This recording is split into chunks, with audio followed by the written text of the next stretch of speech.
So let's talk about the day's more interesting stories now. This pandemic is changing everything, Richard, and it's even shrinking Toronto's population.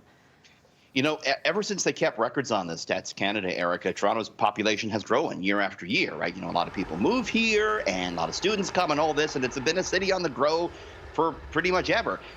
Up until now, Stats Canada today said from July 1, 2019 to July 2020, Toronto lost 50,300 people, which is a record, loss for the city. And people, it seems, moving to surrounding areas amid the pandemic era. Right. Erica, Oshawa experienced the fastest growth. Oshawa grew 2.1%. Population-wise. Kitchener, Cambridge, Waterloo grew by 2%. Milton saw its population jump 4%, and Brampton up 3.4%. What do you think? Would you like to move and out of the city? Get that bigger house, the more of the room? Or are you One of like my me? really good friends, she just moved to Pickering with her husband. So and she's trying to convince me to move out there with her. I don't know if that's going to happen, but we'll see. Yeah, I like the city. I don't know if I could survive outside the city. Yeah.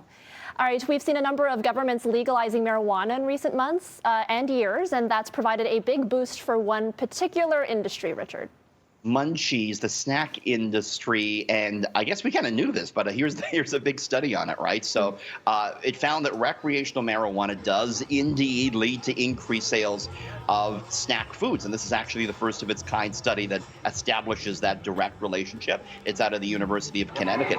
So what were stoners munching on, Erica? This study found that legal pot led to a 6.3% overall rise in food sales, but specifically ice cream sales up 3.1%. Okay. Cookies jumped 4.1%, but above everything else, it was chips that grew 5.3%. Figured as much. I like that there's an academic study on that.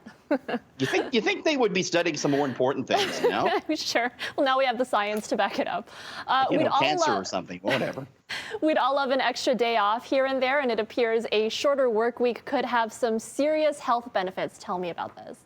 We're on board with this, right? We want a shorter work week, right? Yeah. So a lot of talk about it lately. Today, there's this new study out of France.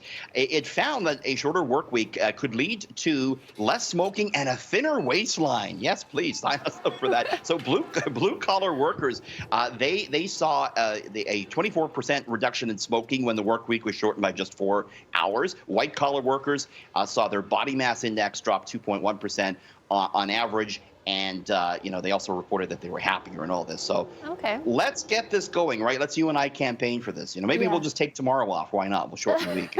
I don't know if they'll let us do that. I know that during the pandemic, my waist has grown a little bit as well. Yeah, me too. All right. Thanks, Richard. Have a great night. We'll see you tomorrow.